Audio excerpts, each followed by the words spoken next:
ডাকসুর জায়গা থেকে আমরা আমাদের দায়িত্বটা নির্দিষ্ট কয়েকটা ফ্রেমওয়ার্কের মধ্যে মাফিয়ে নিই। ডাকসুর দায়িত্বে আসবার পরেই আমরা চিন্তা করেছিলাম আমাদের যা কিছু নাই প্রত্যেকটা নাইয়ের উত্তর আমাদের দিয়ে যাওয়া লাগবে।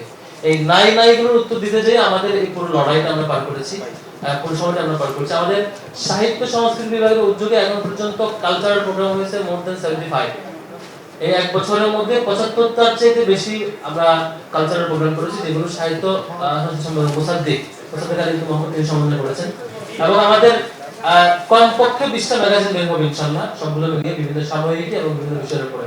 আপনারা দেখেছেন অলরেডি নওয়াব সলিমুল্লাহর উপরে, নওয়াব সলিমুল্লাহকে কেন্দ্র করে গত 105 বছরে যে ধরনের কাজ হয়নি, আমরা সেটিকে মাথায় রেখে নওয়াব সলিমুল্লাহকে নিয়ে একটি বই বের করেছি, ইশারাত মসজিদ বেরিয়ে রিসেন্ট সেটি উন্মোচিত হয়েছে।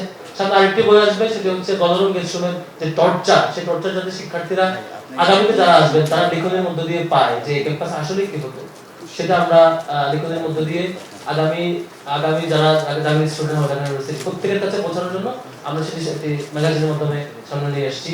এবং সেটা আমাদের ক্ষুদ্র নিগোষ্ঠী যেসব গোষ্ঠী রয়েছে, এসব জনগোষ্ঠী ভাষা হারিয়ে যাচ্ছে অলরেডি, চাকমা, মানমা, ত্রিপুরা, গারো সহ কিছু জনগোষ্ঠীর মধ্যে ভাষার প্র্যাকটিস আছে, আর অসংখ্য জনগোষ্ঠীর মধ্যে নিজস্ব ভাষাটা হারিয়ে যেতে চলছে আর কি। তাদের ভাষা নিয়েও একটি ম্যাগাজিন আমাদের খুব শীঘ্রই ডাকসুর পক্ষ থেকে আসবে। আমরা পুরো দেশকে সবাইকে ধারণ করে এই কালচার এবং এই লিটারেচারের জায়গাটাকে জায়গাটার চেষ্টা করছি। তখন আমাদের মাথায় আসলো যে ঢাকা বিশ্ববিদ্যালয়ের কোনো শিক্ষার্থী হয়তো জুলাই গণঅভ্যুত্থানে শহীদ হয় নাই, কিন্তু আধিপত্যবাদের বিরুদ্ধে, ভারতীয় আধিপত্যবাদ এবং আমাদের রাষ্ট্রকে দখল করবার যে সামগ্রিক পরিকল্পনা বিভিন্ন রকমের থাকে, এগুলোর বিরুদ্ধে যে ভয়েস, যে আওয়াজ আমরা শুনেছিলাম শহীদ ওসমান হাদি, কিন্তু আমার ঢাকা বিশ্ববিদ্যালয়ে এলাম নাই, তাকে নিয়ে আমাদের রচনা হওয়া দরকার।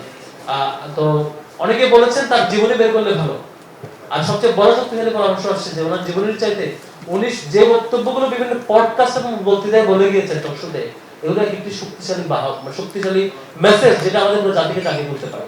তো আমরা চিন্তা করেছি এখানে 44টা বক্তব্য এখানে আপনারা পাবেন, যেগুলো আমাদের এই বইটাতে, আমাদের এই বইয়ে ডাকসুর উদ্যোগে প্রকাশিত এই বইটি থেকে আমরা সংকলন করেছি।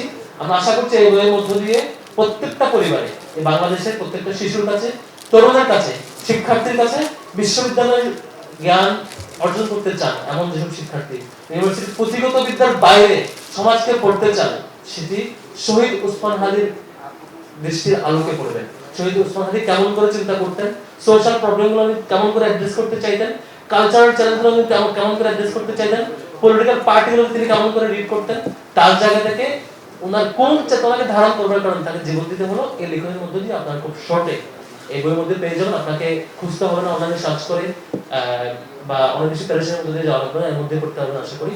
আমি সকলের পক্ষ থেকে এই কাজের জন্য মোসাদ্দেক আলী মোহাম্মদ এবং তার পুরো টিমকে ধন্যবাদ জানাচ্ছি, এবং ডাকসুর পক্ষ থেকে ধন্যবাদ জানাচ্ছি আজকে যারা গেস্ট এখানে এসেছেন।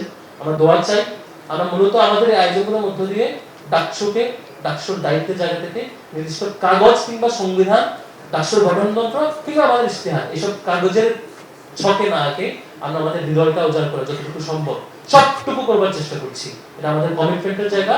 এরপর আমাদের দুর্বলতা থাকতে পারে, আমাদের মানবিক দুর্বলতাকে এড়িয়ে গিয়ে এগুলোকে ছাপিয়ে আমাদের চেষ্টা অব্যাহত থাকবে।